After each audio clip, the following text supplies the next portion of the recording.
hano tugira abakobwa bahora bazenguruka nk'ishashi irimo umuyaga, mashuri adashobora kwicara hamwe, Satani azabakoresha. Icyo nagira ngo mbabwire ngiki, umuhungu udafite icyo amaze abyara akaga, ariko umukobwa udafite icyo amaze ntabwo abyara akaga gusa, ahubwo arongera akanakonsa. Ukabwira mama wawe uti mama, uyu munsi abana twigana hari ahantu duhurira, agahita aguhamagara, umukobwa wanjye ndabizi uri biri hanze, dore abasore jya umuha akaboko muganira, ariko numuhobera kazi kawe, dore nanjye papa wawe niko yanzanye.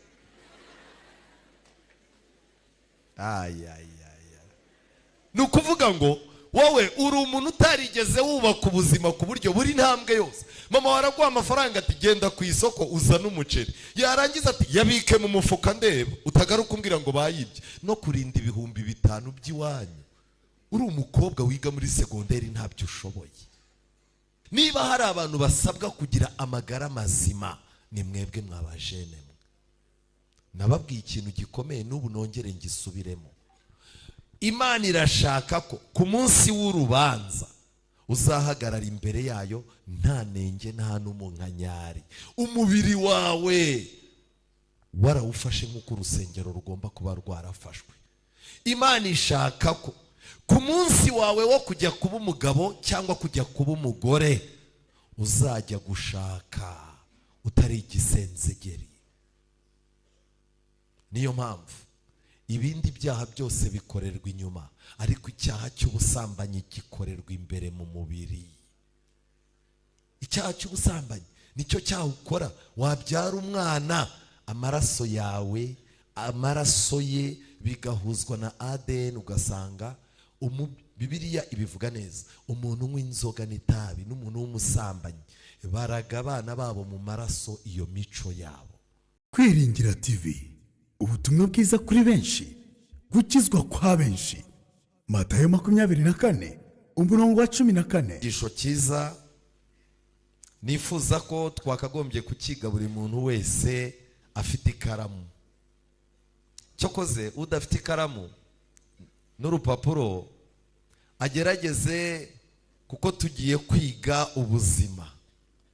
Tugiye kwiga ubuzima bw'umusore, uburyo wabutegura ku buryo buri nguni yose wizera ko nta kintu kizagukoza isoni. Ibi rero nabihaye insanganyamatsiko nziza ivuga ngo ibintu 7 byafasha umusore kweza inzira ye. Impamvu ibi nabivuze, muri Zaburi 119 murongo wa 9 Bibiliya iravuga ngo umusore azeza inzira ye ate. Bibiliya igakomeza ngo azayejesha kuyitondera nk'uko ijambo ryawe ritegeka. Umusore ahamagarirwa kuba umuntu witondera inzira y'Imana, ahamagarirwa kuba umuntu witondera iby'Imana imusaba. Kubw'ibyo rero muri uyu mugoroba ndagira ngo muze kubana nanjye ibintu 7 byafasha umusore kweza inzira ye, kandi inzira ye ntibemo ikimwaro. Reka mbasabe mujye juru dusenge. Muhagurukiraho muri dusenge.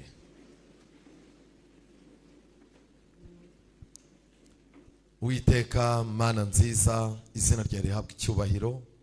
Tugushimiye ko abanye natwe ukaturinda.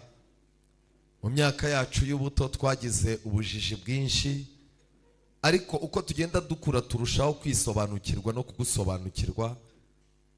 Ijambo ryawe ryatweretse intege nke zacu, kwihana gukenewe twarakumenye, ubuzima udushakaho twarabumenye.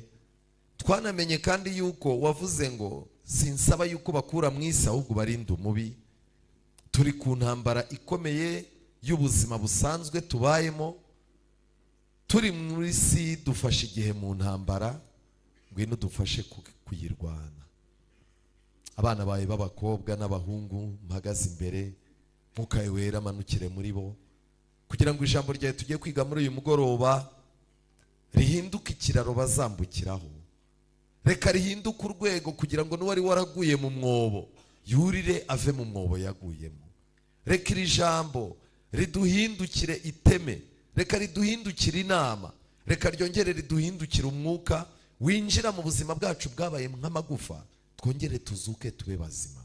Kandi ubwo buri mwana wawe araba agenda afata buri ngingo ayitekerezaho, ayigereranya n'ubuzima bwe, aho bitagenda neza ubijyane neza muri twebwe, kugira ngo ku musozo w'iki cyigisho wowe waturinze tukiri urusoro mu nda y'ababyeyi bacu, uzabashe nanone kongera kutubona twicaye mu bwami bwawe dufite imihigo, tuzaba dufite raporo z'ibyo twakoze mu buzima busanzwe, ibyo twakoze mu murimo wawe, kandi tuje no kugushimira ibyo wakoze mu mitima yacu. Bana natwe utubere byose mu izina rya Yesu, amen. Ibintu 7 byafasha umusore kweza inzira ye. Bibiliya muri Zaburi 119 umurongo wa 9, Bibiliya iravuga ngo umusore azeza inzira yate. Cyane cyane ko umusore yisanga yakoze icyaha, umusore yisanga yaguye mu gishuko, umusore yisanga ibyo yavuze ngo hoya yisanga byahindutse yego, umusore agwa mu bigeragezo no mu bishuko byinshi. None se ni gute umusore yazeza inzira ye kugira ngo abe umuntu ufatika, azabe umuntu ufite ibyiringiro, azabeho mu isi kandi azagire n'ubugingo buhoraho? Ikintu cya mbere Bibiliya itubwira cyagufasha kuba umuntu uzeza inzira yawe kandi ukagira ahazaza heza. Imigani igice cya 3 umurongo wa 13, Bibiliya iravuga ngo hahirwa umuntu ubonye ubwenge. Ikintu cya mbere ni kimwe, igihe Salomo yari umwana w'umusore angana nk'uko mungana, Imana yaramurebye iramubwira iti Salomo, nsaba icyo ushaka noneho, uyu munsi niteguye kukiguha. Salomo yari afite ibintu byinshi yasaba, ariko avumbura yuko umuntu ufite ubwenge bw'Imana bumuha kubana n'abantu neza, bukamuha kureba kure, ubwenge bw'Imana bukamufasha kugira intumbero nziza, kandi ubwenge bw'Imana bukamubashisha gutekereza cyane. Icyabaye ni iki rero? Imigani igice cya 3 umurongo wa 13, Bibiliya irabivuga neza. Ndagira ngo aya masomo tuze kuyasangira,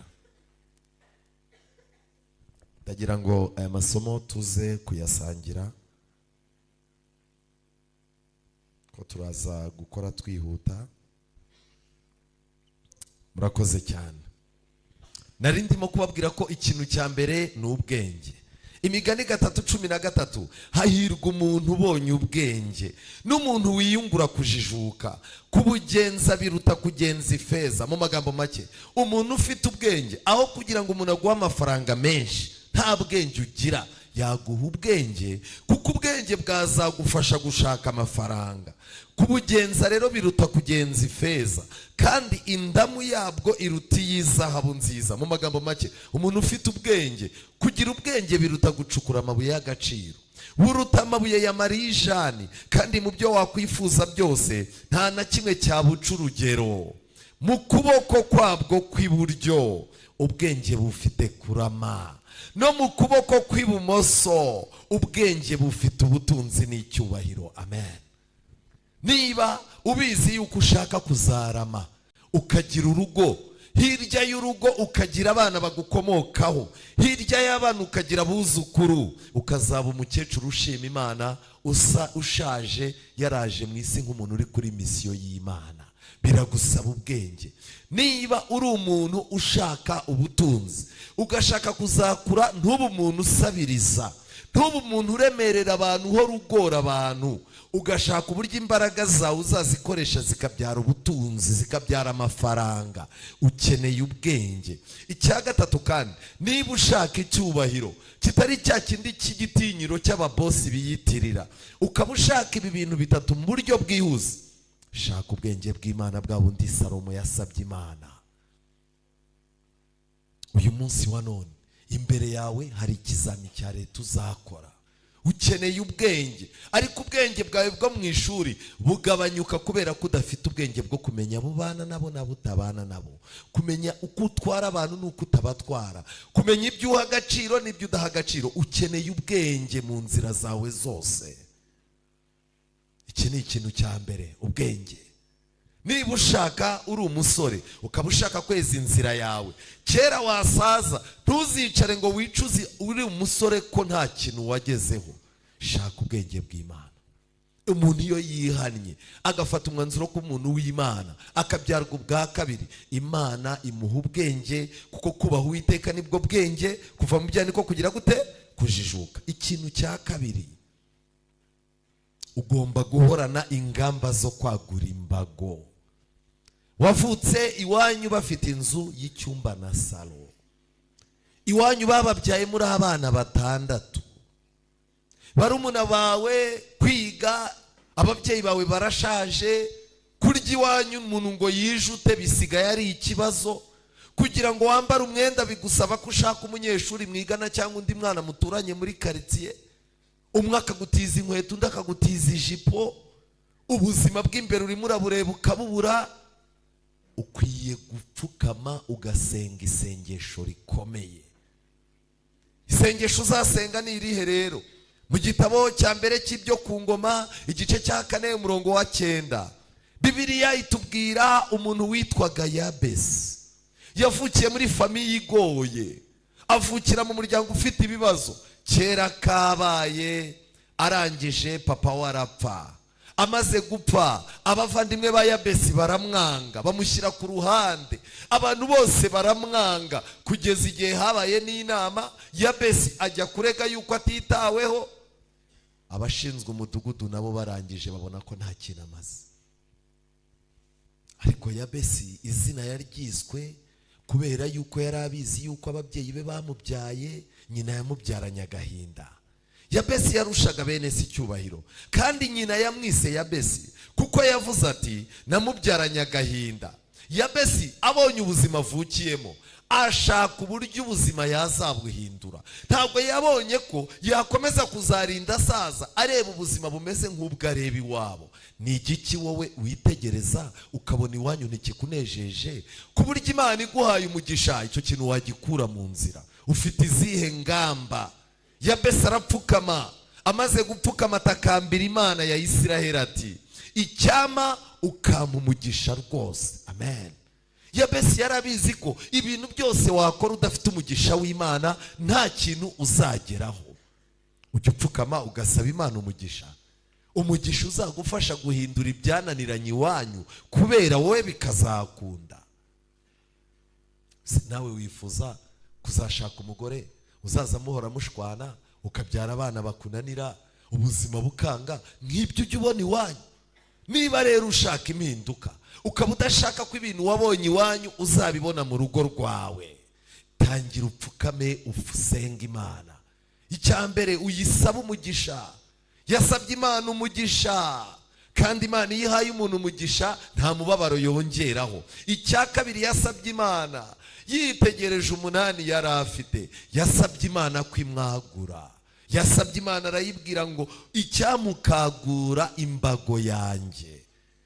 Imana ikeneye kwagura imbago z'imitekerereze yawe, kugira ngo utekereze birenze ibyo bene wanyu bigeze batekereza. Imana ishaka kwagura imbago z'ubutunzi n'ubushobozi bwawe. Imana irashaka kwagura imbago z'umutima wawe kugira ngo ube umuntu ufite ikintu umaze, utekereza ibyiza kandi wabigambirira ukabigeraho. Yabesi yasabye Imana ikintu cya gatatu, ukuboko kwawe kukabana nanjye. Igihe Yosefu yari agiye mu nzu y'imbohe, ukuboko kw'Imana kwajyanye nawe. Aho Yosefu yajyaga, ukuboko kw'Imana kwajyanaga nawe, kandi icyo yakoraga cyose cyamuberaga cyiza, kuko icyo yakoragaho n'ukuboko kw'Imana kwabaga kugikozeho. None nagira ngo nkubaze, wasezeranye n'Imana yuko icyo uzaza ukoraho cyose Imana nayo izaza igikoraho? Tangira usabire umugisha ibiganza byawe, kugira ngo imvune z'amaboko yawe zitazapfa ubusa. Yabesi asaba Imana ikintu cya 4 ngo ujye undinda ibyago, kandi ninabijyamo undinde ko bimbabaza. Arangije ijuru ryitegereza Yabesi ribona yasenze isengesho ryari rikenewe, ukurikije ibibazo afite, ukurikije umuryango avukamo, ukurikije icyo arimo gupanga. Bibiliya iravuga ngo nuko Imana imuha ibyo yasabye. Amen. wowe mu mutwe wawe watondetse ibiki ku buryo ijuru rigutunguye waribwira ngo ibi nibyo bintu byihutirwa nkeneye. mu mutwe wawe watondetsemo ibiki? ikintu cya kabiri ni ukwagura imbago. niba ushaka yuko ubusore bwawe bwera buzagira umusaruro wera kandi ntuzicuze imyaka wabayeho, saba Imana ikwagurira imbago. ikintu cya gatatu, Gutegeka kwa kabiri igice cya 5 umurongo wa 16, Bibiliya iravuga ngo wubahe so na nyoko uko Uwiteka Imana yawe yagutegetse, kugira ngo uramire mu gihugu Uwiteka Imana yawe iguha uboneremo ibyiza. Nta muntu n'umwe ukoresha imbaraga zose adashaka ibyiza. Abantu bari mu mwaka usoza mwicaye aha, impamvu mwaje kwiga aha nuko mwazashakaga amanota meza. Impamvu murimo kurara amajoro mukanazinduka nuko mushaka umusaruro mwiza. Kubw'ibyo rero ugomba no kumenya ko Gutegeka kwa kabiri igice cya 5 umurongo wa 16, Bibiliya yavuze yuko kubaha so na nyoko bifitanye isano no kurama, bifitanye isano no kubonera ibyiza mu gihugu. Iyo umuntu adahaye agaciro ababyeyi be, ijuru nawe nta gaciro rimuha, kandi no muri sosiyete ubu uzabona nta gaciro ufite. Uyu mugoroba n'umugoroba mwiza wo kwiyunga n'Imana no gusaba Imana imbabazi ku buryo twitwaye ku babyeyi bacu, no gufata gahunda yo kubasindagiza kugira ngo tuzarame kandi tubone ibintu byiza. Abalewi 19 umurongo wa 32 ho Bibiliya yaravuze ngo ujye uhagurukira umuntu umeze imvi, wubaha umusaza, utinye Imana yawe ndi Uwiteka. Guhagurukira umuntu muri bisi nabyo ubwabyo nubikora uzaza ugenda ubona imigisha yabyo. Kandi nagira ngo mbabwire ibyiza dukorera abantu bakuze mu isi, Imana ntishobora kwemera yuko uzabibona ushaje utangira kubisaruraho. Mbabajwe no kubabwira ko nigeze kuza muri bisi mpagaze, ndinda ngera aha, umunyeshuri wiga hano yicaye rwose, yageze aho umutima uramurya, akazaza areba mu birahure, yarangiza akandeba. Ariko Imana yampaye imbaraga, narahagaze rwose, nari impetse igikapu, ndinda mvamo, simbizi azanansuhuze byibuze. Hariya wataye amanota 3 kandi kuyagarura bizakuvuna koko. Umuntu w'umunyeshuri ubuse ndi umwarimu utazwi ku buryo atambonaga, ariko impamvu ni imwe, niba umuntu twirirwa nano ntama agaciro, ubwo yahagurukira se na nyina ntibibaho. Hano hari abantu ikinyabupfura cyakamanye bazakura, hari abakandida bamwe bagereza, abandi ari abakandida b'iki koko. Nshuti zanjye, niba ushaka kuzaba umuntu ufite icyo umaze, kubaha ni banki. Iyo wubashye abandi uba urimo kubitsa muri banki, kandi uba uzajya kubikuza ukagira icyo ubona. Muzabirebe n'aha mu ishuri muba, umuntu utubaha abantu muzabona ko nawe atajya yubahwa. Gerageza usaba Imana ikumanurira ikinyabupfura cy'ijuru. Hari amagambo yantangaje cyane, niba murimo kubireba hariya murimo murabonamo iki? Mushiki wanjye ngwino hano nkwibarize, reba iriya foto neza umbwire ibintu urimo kubona. Ariko mwiriwe iriya foto muyirebe neza, ngwino hano nkwibarize, ubanze uyitegereze neza.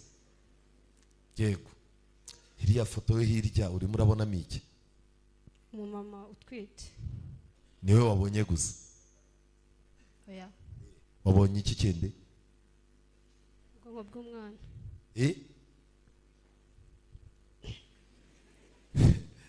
Genda unzanire undi mukobwa wemera ureba neza cyane. Ndimo ndabona warebye igice kimwe ariko ikindi ntabwo wakirebye. Yego, wamuzanye, haguruka banguka.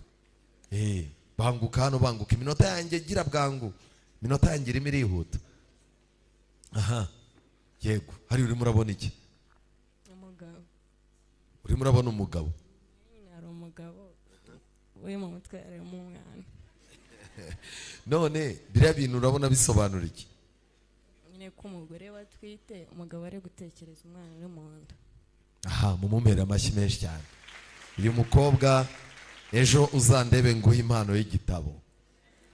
Yes, uriya mukobwa arareba. Ni ukuvuga ngo mama wawe yaragutwite arakuvunikana, ndetse hari aho byageraga akanyerera, yajya kwikubita hasi ngo inda yawe ivemo akemera akavunika. Mama wawe rero mu gihe yaragutwite, papa wawe nawe yaragutwite mu bwonko, kuko kumererwa nabi kwawe kwatushaga na papa wawe. Niyo mpamvu uyu munsi ntukwiye kurobanura ababyeyi. Hano haranditswe ngo bityo umuntu utumvira ubutware butunganye bw'ababyeyi be aba yirengagiza ubutware bw'Imana. Itegeko rya 5 ntiritegeka abana kubaha ababyeyi no kubumvira gusa, ahubwo iryo tegeko ribategeka no kubakunda, gukunda ababyeyi, kandi bakabagirira impuhwe, bakaborohereza imiruho, bakarinda icyubahiro cyabo, bakabafasha kandi bakabahumuriza mu zabukuru. Iki ni ikintu gikomeye. Ugomba guhumuriza ababyeyi bawe, ukabegera, ukarinda n'icyubahiro cyabo. Papa wawe niba anywa inzoga yarangiza agasinda, mama wawe niba anywa inzoga y'agasinda, wajya ko ukabona abantu bamuzanye mu ngorofani, ndagira ngo nkubwire ngo kureka nyoko na so ntabwo uzubahwa. Shaka ukuntu urwana intambara yo gukavaringa papa wawe na mama wawe, kuko gusuzugurika kwabo niko gusuzugurika kwawe. Iri ni ihame. Uyu munsi ndashaka kubabwira ikintu cya 4 cyagufasha kugira ngo ubusore bwawe butazapfa ubusa, kugira ngo weze inzira yawe. Igihe uzaba ukuze, abantu bazabone yuko ubuzima wabuteguye neza. Ikintu cya 4 ni igiki?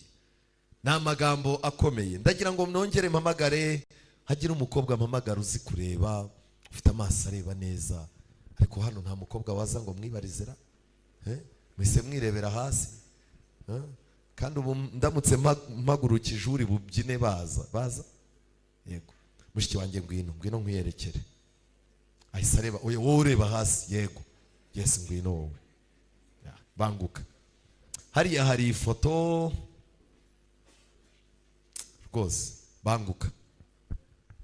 Iyi foto iri hano urimo urayibonamo iki? Hari amatsinda 2 y'abakobwa, sibyo? Okay, hari abakobwa bari hariya hejuru, hari n'abari hano hasi. Genda wegere hariya uyirebe neza, ufate mikrofone, udukorera analize. Ni ibiki urebamo?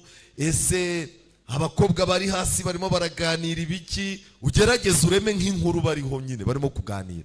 Utubwire n'abari hejuru, mbega udutandukanyiriza aya mafoto yombi. Abambere bari guteka, bari gukata imboga, bari kuganira. Abakabiri bari gukina amakarita, abandi bari mu matelefone. Urabona ko abakabiri bajyanye n'igihe cy'ubu nyine batafite umuco. Abambere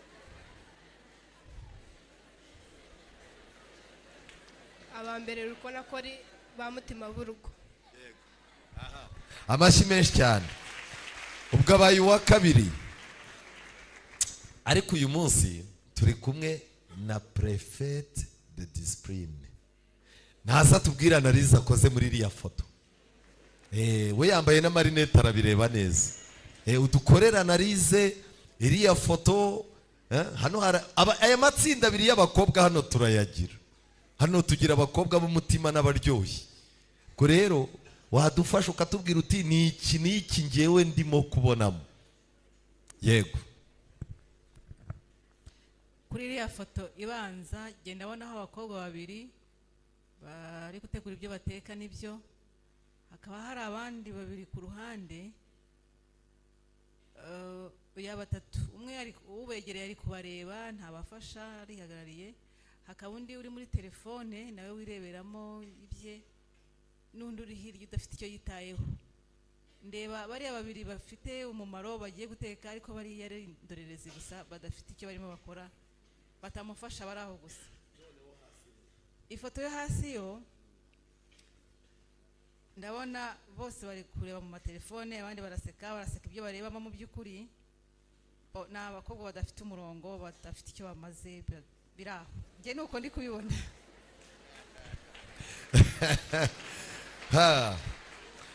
Abakobwa bo hasi ni abaryoshye, barimo baraganira, ariko se sha buriya Claude aragukunda koko cyangwa arakubeshya? Undi akavuga ati izo nkuru zimpe, undi yarangiza ati rero muganire bwangu mbereke ahantu ikirori cyahiye. Nta bantu b'abaryoshye baraho. Abo hejuru rero ni abakobwa bamaze gukora timu, muri bo bafite ibyo bazi, bafite n'abarimo kubyiga. Noneho barimo barahura, bo barimo baraganira, ariko bafite ibintu bitatu. Biragaragara ko basa n'abarimo gukora training yo kwiga guteka no gutegura, ariko ukabona ko harimo abakobwa batatu utuntu barimo gukora baratuzi, bafite n'abandi bakobwa babiri binjije muri timu kugira ngo babatraininge neza. Icyo nagira ngo mbabwire ngiki, umuhungu udafite icyo amaze abyara akaga, ariko umukobwa udafite icyo amaze ntabwo abyara akaga gusa, ahubwo arongera akanakonsa. Icyo mvuze muracyumvise? Ubwawe ubyara akaga ukanazagerekaho kugira gute? Kukonsa. Hariya ntago nzi niba gusoma biraza gukunda, kuko projecteur bari kuyegeza imbere gato. Hari amagambo nasomye mu cyigisho cyitwa irimbuka rya Sodomu. Impamvu Sodomu hapfuye abantu benshi. Mu gitabo cy'insobanura Bibiliya cyitwa Abakurambere n'Abahanuzi page 99 haranditswe ngo kuba inkorabusa hamwe n'ubutunzi bitera umuntu utararuhijwe no kubona ibyo akeneye, cyangwa ngo ahure n'imibabaro yinangira. Umuntu wagiye abona ibintu bitamuvunnye, yarangiza akabona ubutunzi, akabona amafaranga, akaba ari umuntu w'inkorabusa. Ibyo bintu bitatu iyo biguhuriyeho, ubu umuntu uhindutse umuntu winangira mu buzima. Niyo mpamvu muzabona uko abantu bavuka mu ngo zikomeye niko bahinduka abantu baciriritse. Kutagira umumaro kwabo n'imibereho yo kuba inkorabusa, abantu bo mu gihe cya Nowa nibo turimo kuvuga, byugururiye ibishuko bya Satani kandi bihindanya ishusho y'Imana, maze bahinduka abadayimoni aho kuba bijuru. Kutagira icyo bakora nicyo kintu kiri mu bintu byatumye abantu bo kwa Loti barimbuka ari benshi. Kuba inkorabusa ni umuvumo ukomeye ushobora kugera ku muntu, kuko byorora ingeso mbi n'urugomo. Kutagira icyo ukora byangiza intekerezo, umuntu ntaba agishobora kumenya icyiza, kandi bikanangira umutima. Satani nawe iyo umuntu ari inkorabusa, Satani aba yubikiriye, yiteguye kurimbura abadafite uburinzi, abarehejwe n'ibinezeza maze bikabahuma imitima.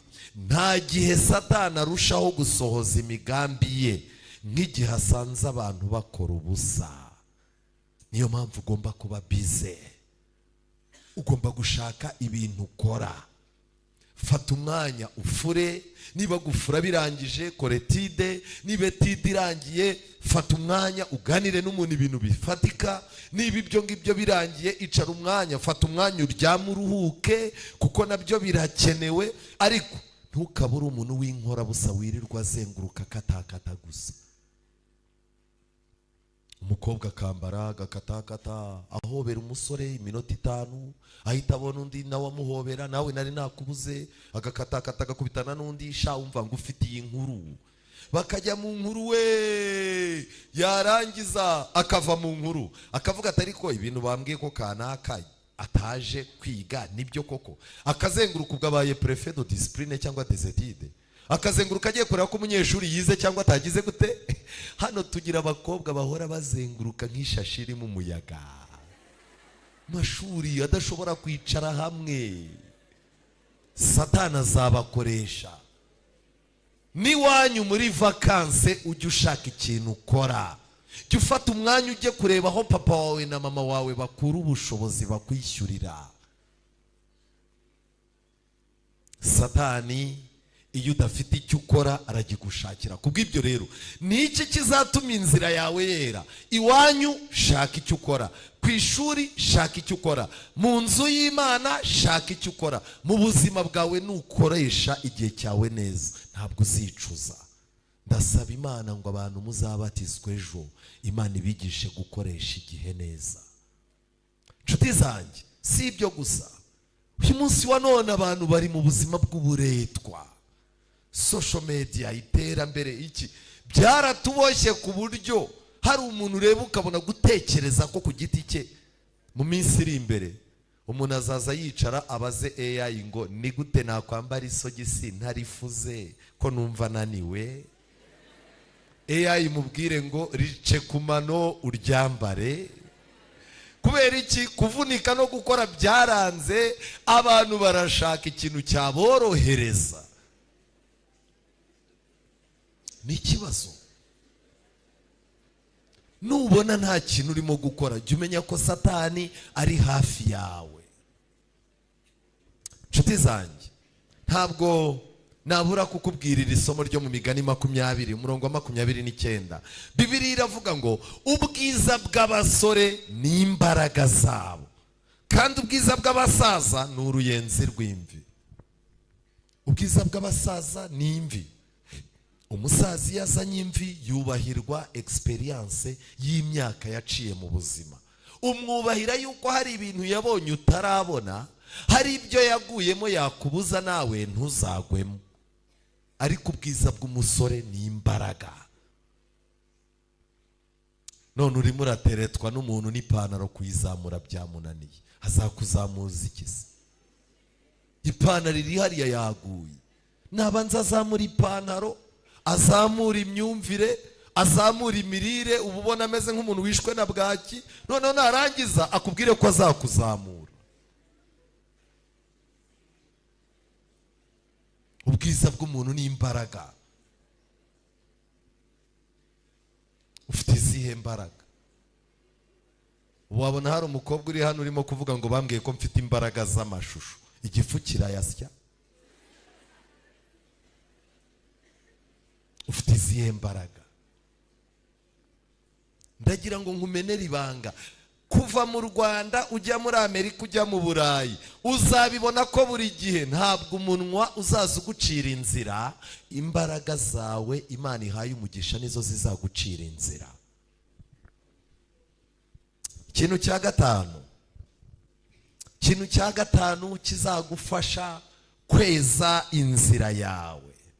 Bibiliya ivuga ko tutari abacu ngo twigenge, imibiri yacu ari insengero z'umwuka wera. Kubw'ibyo rero iyo umubiri wahindutse urusengero hari ibintu bihinduka. Niyo mpamvu abantu bazabatizwa ejo ntawe uzongera kunywa itabi, ntawe uzongera kunywa inzoga, ntawe uzongera kujya mu bintu by'amafuti. Kubera iki? Yahindutse urusengero rw'Imana, wahindutse ingoro y'Uhoraho. Hari umuntu mwari mwabona agiye mu misa yarangiza agatavuga ati ubwo inzogera yo mu misa ivuze nkaba nari mfite ingurube, reka mbanze nzirike ingurube ku kiliziya ninjire. Ntibibaho, sinigeze nanabibona. Kubera iki? Ahantu hari ingoro y'Imana haba hubashywe. Imana ishaka ko rero ubuzima bwawe bugira icyubahiro nk'uko urusengero rumeze. Niyo mpamvu hari amagambo nasomye yantangaje. Abakurambere n'abantu zipaje 417. Hari isano ikomeye cyane iri hagati y'ubwenge n'umubiri, kandi kugira ngo tubashe kugera ku rwego rwo hejuru mu mico no mu bwenge, amategeko agenga imibiri yacu agomba gukurikizwa. Itegeko ryo kumenya ibyo urya no kumenya ibyo unywa, itegeko ryo kumenya aho ujya n'aho utajya, itegeko ryo kumenya ibyo ureba n'ibyo utareba. Aya mategeko aratugenga kandi aya mategeko aratugenzura kugira ngo umuntu agire imico idakebakeba kandi itunganye. Imbaraga z'ubwenge n'iz'umubiri bigomba gukoreshwa mu guteza imbere. Ni ibihe byigwa byaba ingirakamaro ku basore n'urubyiruko byaruta ibifasha umubiri utangaje Imana yaduhaye, ndetse n'iby'amategeko yifashishwa kugira ngo uwo mubiri ukomeze kugira amagara mazima? Nshuti zanjye, niba mureba hariya hari abajene barimo gukora siporo, ndagira ngo mbanze mbasabe mu mpere amashyi abayobozi banyu mubana hano, mubampera amashyi cyane. Kubera iki? Hano gukora siporo ni itegeko. Ubu siporo mutayikora iminsi yanyu yo kubaho yazagabanuka. Hari abahise bavuga ngo uzayireke urebe. Nshuti zanjye, Imana itoza abantu kwita ku mirire, imyitozo, kuruhuka umuntu akaryama, gukoresha igihe neza, gukontorora uko ateye, kumenya ibyo arya n'ibyo atarya, kunywa amazi, kujya ku rumuri rw'izuba, kwiringira Imana. Ibyo bintu ni ibintu ugomba gufata nk'ibintu bizakongerera iminsi yo kubaho. Bitari ibyo uzajya kuba iwawe, uzajya kuba umugabo warabaye igisenzegeri, uzajya kuba umugore warabaye igisenzegeri. Niba hari abantu basabwa kugira amagara mazima, ni mwebwe mwabajene mwe. Nababwiye ikintu gikomeye, n'ubu nongere ngisubiremo. Imana irashaka ko ku munsi w'urubanza uzahagarara imbere yayo nta nenge nta n'umunkanyari. Umubiri wawe warawufashe nk'uko urusengero rugomba kuba rwarafashwe. Imana ishaka ko ku munsi wawe wo kujya kuba umugabo cyangwa kujya kuba umugore uzajya gushaka utari igisenzegeri. Niyo mpamvu ibindi byaha byose bikorerwa inyuma, ariko icyaha cy'ubusambanyi gikorerwa imbere mu mubiri. Icyaha cy'ubusambanyi nicyo cyaha ukora, wabyara umwana, amaraso yawe, amaraso ye bigahuzwa na ADN, ugasanga Bibiliya ibivuga neza, umuntu unywa inzoga n'itabi n'umuntu w'umusambanyi baraga abana babo mu maraso iyo mico yabo. Ugomba kumenya ko ugomba kuzajya iwawe mu rugo rwawe uri umuntu utarangijwe n'ubusambanyi, uri umuntu warinze ubuzima bwawe, ubuziranenge bw'umubiri wawe niyo izaba impano ikomeye uzaha uwo mwashakanye. Ariko abantu benshi bazajya kugera mu ngo zabo ari poshete iri muri poshete.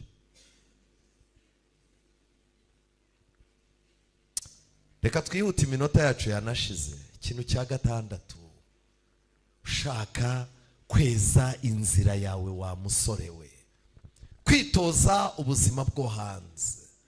Ukwiye kwitoza ubuzima bwo hanze, ariko se ubuzima bwo hanze urabwitoza gute? Hariya nagerageje gushyiraho ifoto irimo ibintu bitandukanye, abari hafi murayireba ariko abari kure ntago muyireba. Hariya hari umuntu arimo aritoza kugendera ku migozi kugira ngo akore urugendo rurerure atari gukora agenda n'amaguru hasi mu ishyamba. Nshuti zanjye, ni ikihe kintu wakora kugira ngo witoze kuba mu buzima bwo hanze? Ejo nuva hano ukarangiza ishuri, uzajya kuba iwanyu n'ibyanga ujye kwa anko wawe cyangwa kwa tonto wawe, kubera ko wahunze iwanyu kuko utazi gukora. Kwa tonto nuhagera bakure kurya iminsi 3, babone wirirwa kuri remote telecommande bayiguhishe na multiprise, wirirwa urimo kuvuga ngo ariko ngo televiziyo ngo noneho ngo ntago tureba umupira wa, bakuzanira igikoma bakubiteho agasukari gake, unywe, numara kunywa ushake kwiyongeza uzunguza usanga isukari yageze gute, yahashize. Utangira utera induru bakubwire bati wazanye iyihe?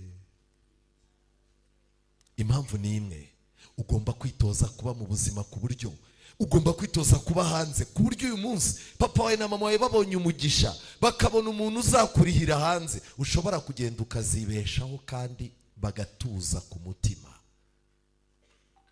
Hano hari abantu batazi no kwitegera imodoka, iwabo bamuzana mu kimodoka, barangiza bakamubwira ngo ujye wambuka neza, kandi ubwo ageze muri level 5. Ujye wambuka neza, jya ubanza urebe epfo na ruguru, ariko kuba wambuka nk'umuntu utareba. Ukabwira mama wawe uti mama, uyu munsi abana twigana hari ahantu duhurira, agahita guhamagara, mukobwa wanjye ndabizi uri biri hanze dore abasore jya umuha akaboko muganira ariko numuhobera kazi kawe, dore nanjye papa wawe niko yanzanye.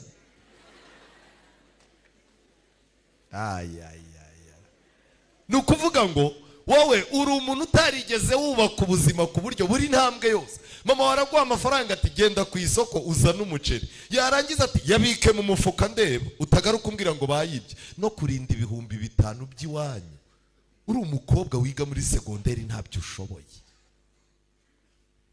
Reka rero twigire uko bategura ubuzima. Icyambere, umuntu arabanza akagira inzozi z'icyo azaba cyo.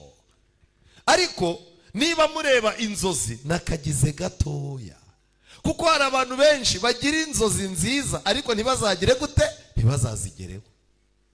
Hari umuntu umwe wabonye Abisirayeli aravuga ngo icyama nkazipfira nk'uko abakiranutsi bapfa, ariko ku munsi wo gupfa kwe yapfiriye mu kikundi cy'abapagani bari baje gutera.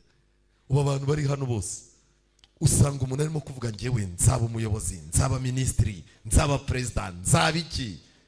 Ariko mu myaka nk'icumi ukazakubitana nawe arimo kubwira umumotari ati kutandongora ubona ntari umukobwa mwiza. None se ko wize nkaba ntashaka umukobwa wize, kwiga se ubona byaramariye iki? Kubera iki? Wagize inzozi, ariko inzozi ntago wasenze ngo nawe urwane ishyaka ryo kugira ngo za nzozi zibe impamo.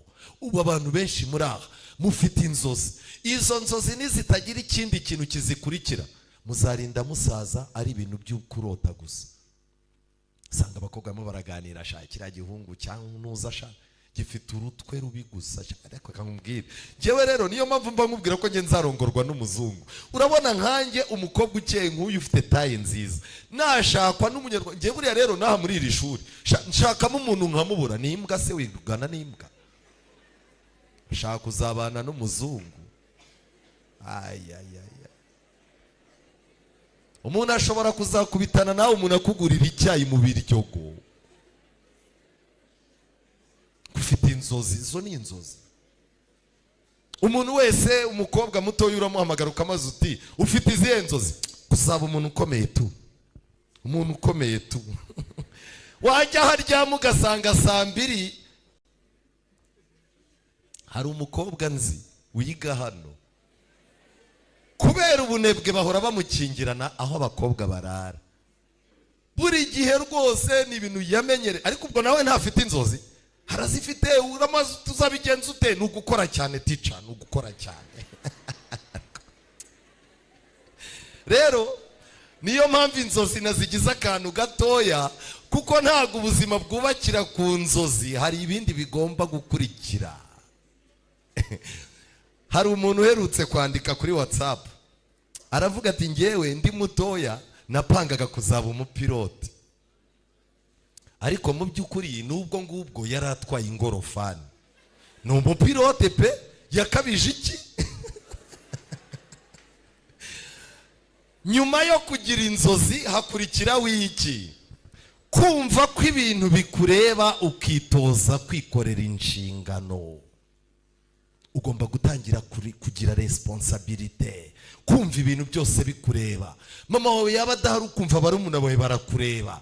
Mama wawe yaba adahari papa wawe atashye ukumva yuko kugaburira papa wawe no kumwitaho birakureba. Uko ugenda ukura ukabona ibibazo by'iwanyu ukabona nawe bitangiye kukureba. Aho rero biba bitangiye kurya. Icya gatatu, gukina, gusabana n'abandi ariko bitakwibagije intego yawe. Uratangira ukagendana n'abandi, ukongera inshuti, ukongera abo mugendana, ariko ukirinda ko bakwibagiza iki?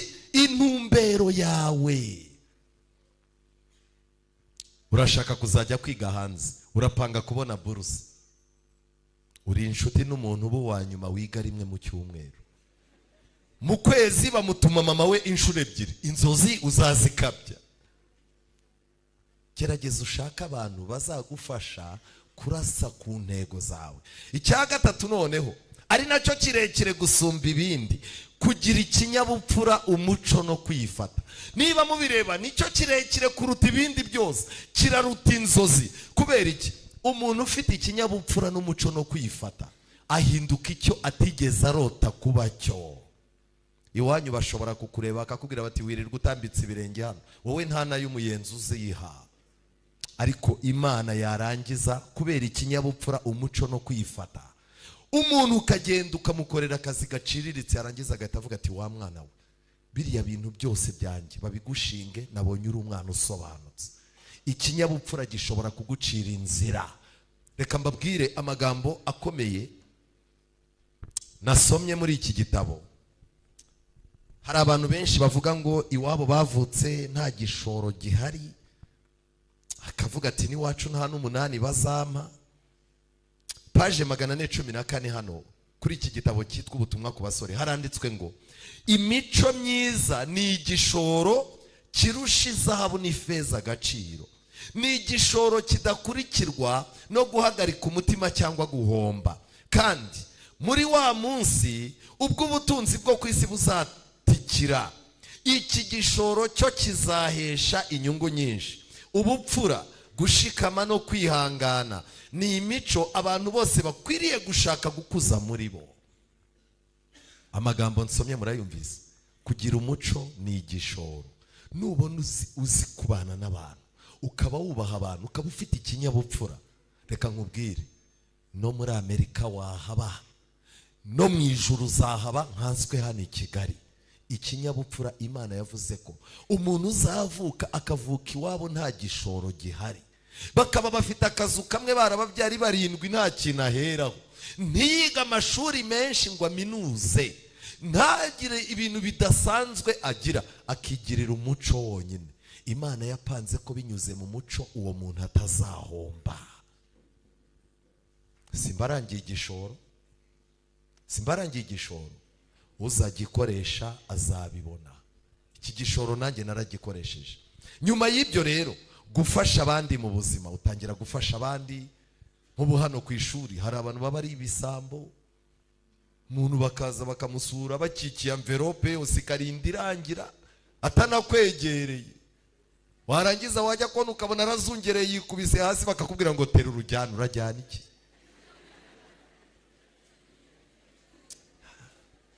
Gerageza mu buzima wite ku bandi. Yosefu muri gereza yitaye ku bandi. Umunsi umwe ahanurira abantu 2, umwe aragenda arafungwa arapfa, undi afunguwe ajya ibwami. Uwo wageze ibwami niwe wabwiye umwami ati ya uzi ko nibagiye umuntu wangiriye neza, hari umuntu wampanuriye ambwira ibintu bizambaho, akazaza ampumuriza sinicwa n'agahinda, mu gitondo nabyukaga mbabaye akampumuriza, none ari muri gereza. Ariko mwami, ndakubwiza ukuri, uyu mugabo muhamagaza umurebe, iki kibazo kiraba amazi kuri we. Yosefu ngo bamukuye muri gereza, baramwogosha, bamwambika imyenda, abandi banyuru baravuga bati genderesha n'abana, waravuga ati wabona ngiye no gupfa.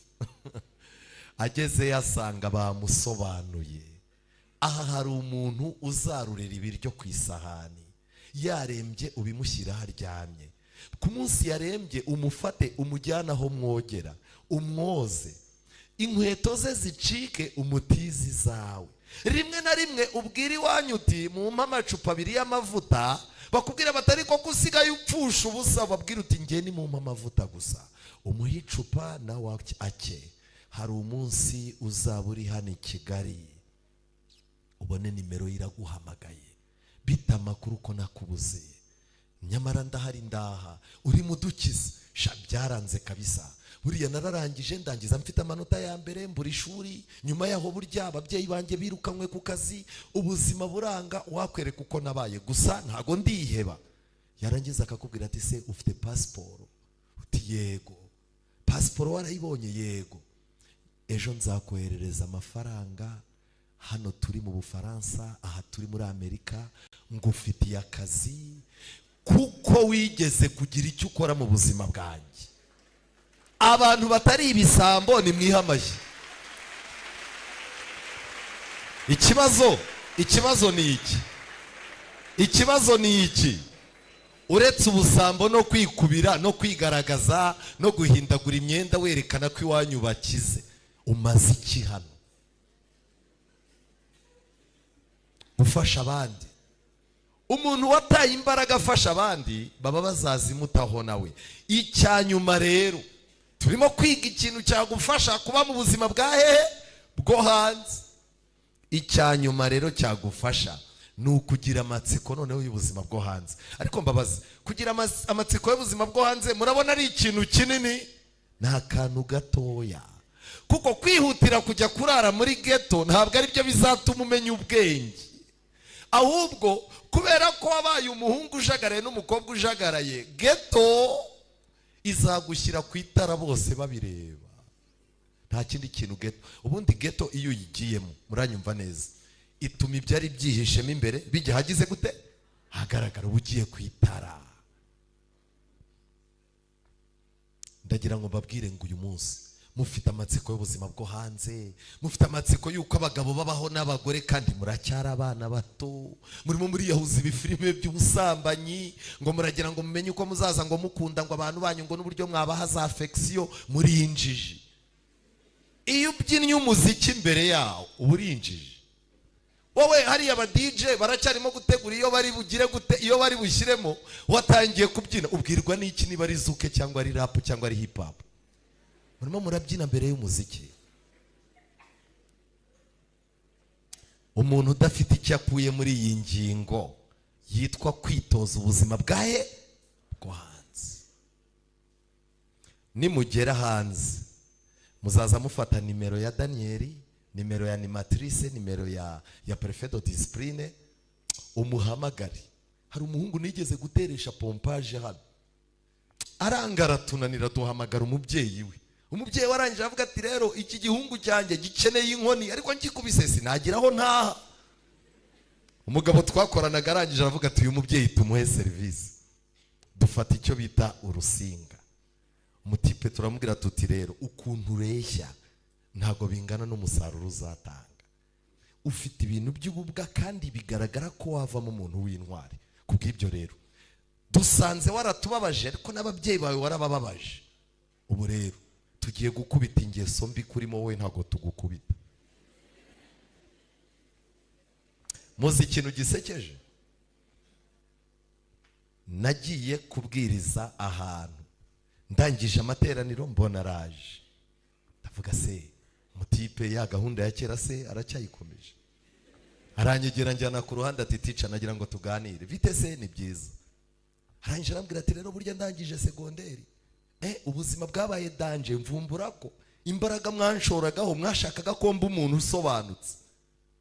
Turaganira mbwira ukuntu ubuzima bwagiye buhinduka, ibintu twagiye tumwigishiriza hano, inama twamuhaga yageze hanze arazibona n'ibiki byose.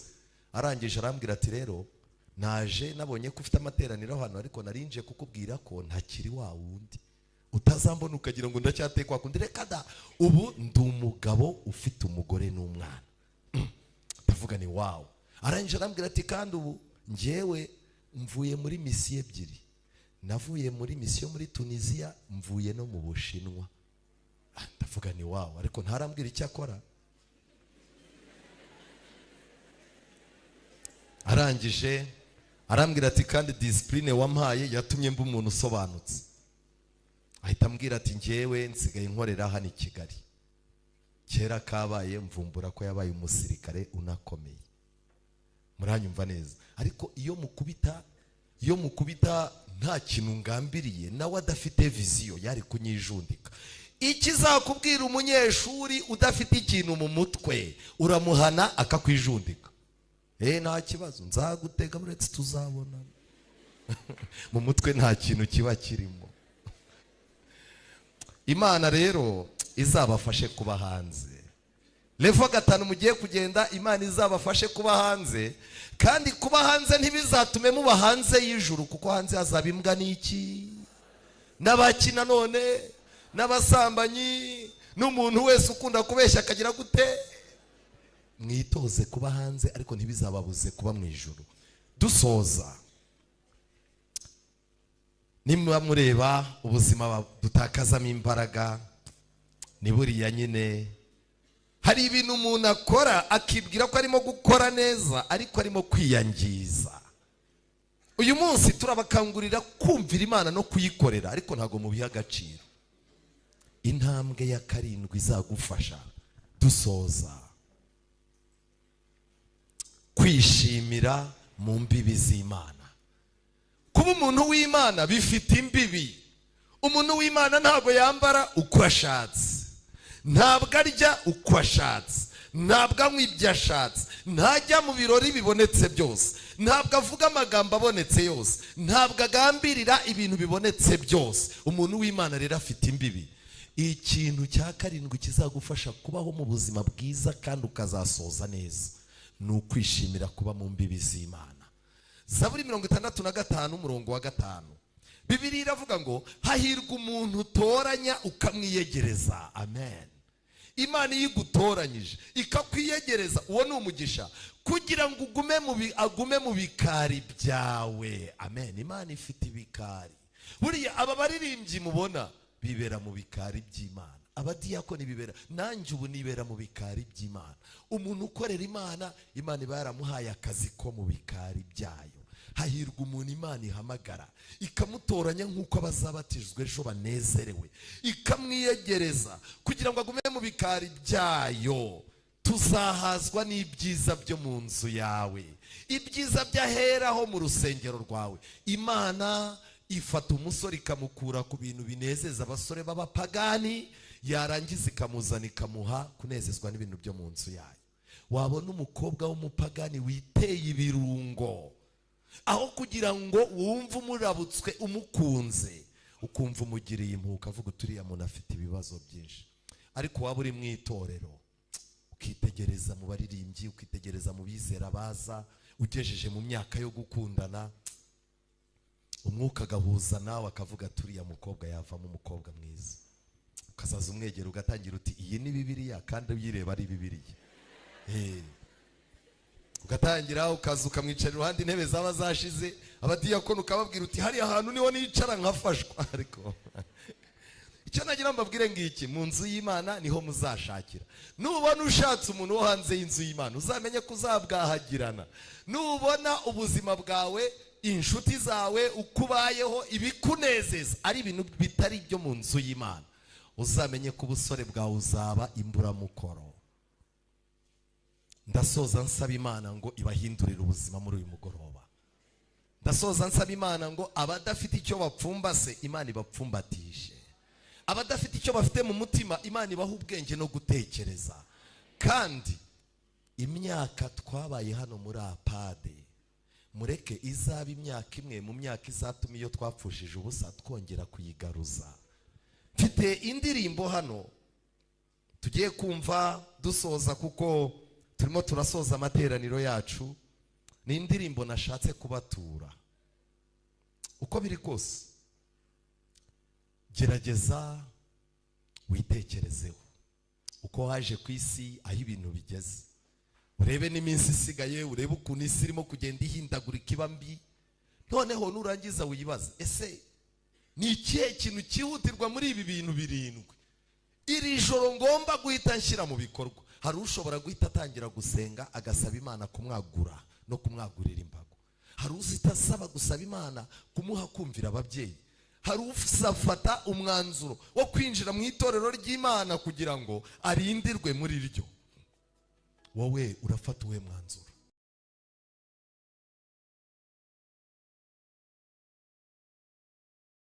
Wese ukuri hafi umufate mu biganza,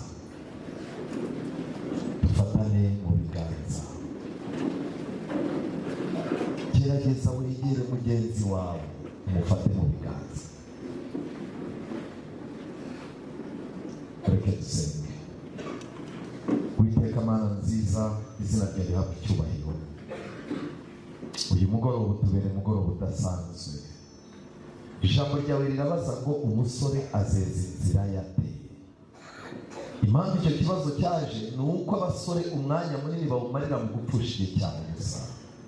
Ariko tweretse ibintu birindwi byadufasha kugira ngo inzira yacu y'ubuzima, urugendo rwacu rw'ubuzima ruzaba urugendo rwiza, ku buryo tutazicuza iminsi y'ubusore twaciye. Dufatanye mu biganza, kubera ko dusangiye ubuzima bwa hano kuri iki kigo, dusangiye ubuzima bw'ishuri, dusangiye ubuzima bw'icyifuzo cyo kuzaba abantu bahindura amateka y'iwabo.